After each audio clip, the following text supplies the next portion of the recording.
Hello everyone, কেমন আছো তোমরা সবাই? আমি কিন্তু বেশ ভালোই রয়েছি।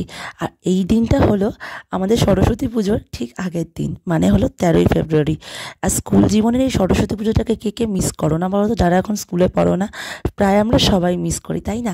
আজ যেহেতু আমি এখন স্কুলের দিদিমণি, সেই সুবাদে কিন্তু স্কুল জীবনের এই সরস্বতী পুজোটাকে আবারও যেন নতুনভাবে মানে কি অনুভব করার একটা সুযোগ পাই।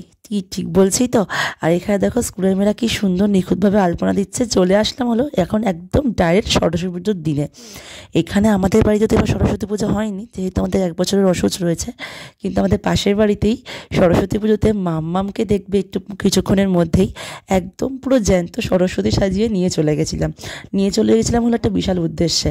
এখানে দেখো আমার মা আর বৌদিও এসেছিলো, আর মাম্মামকে রেডি করেছিল আমি আর আমার ননদ মিলে।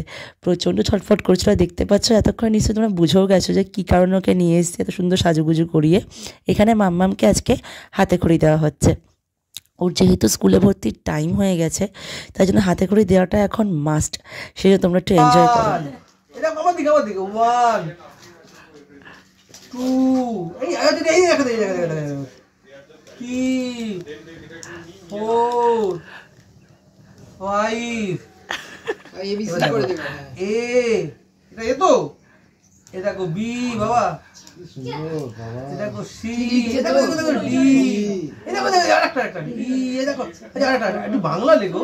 এটা দেখো অ, এটা দেখো অ, এটা দেখো অ, এটা দেখো অয় অজগর আসছে রে আ তো হর্ষ, দেখো হর্ষ হর্ষ ইঁদুর ইঁদুর ইঁদুর, এটা দেখো দীর্ঘ ইগল। এবার এদিকে এটা ফাঁকা, এদিকে আচ্ছা এবার লেখো আবার কি রেখেছিস ক সব হয়ে যাবে একসাথে হিন্দিতে হবে। হিন্দিও করে দিচ্ছি, কমপ্লিট করে দিচ্ছিস তুই একদম পুরো কোর্সটা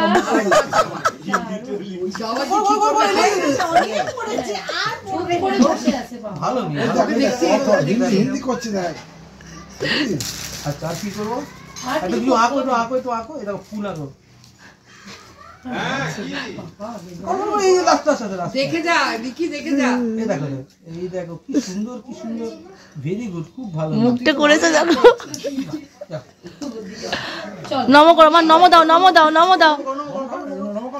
একটু নম দাও। ঠাকুর নম করো, ঠাকুরকে নম করো। খাবার নিয়ে বসে না, মুখে খাওয়া ঢোকায় না তো, ওর আবার এই গুণ আছে। দেখতে মন দিয়ে কি দিচ্ছে কিন্তু একদম না, ও কারিনি, ওই বাচ্চাটাও কারিনি।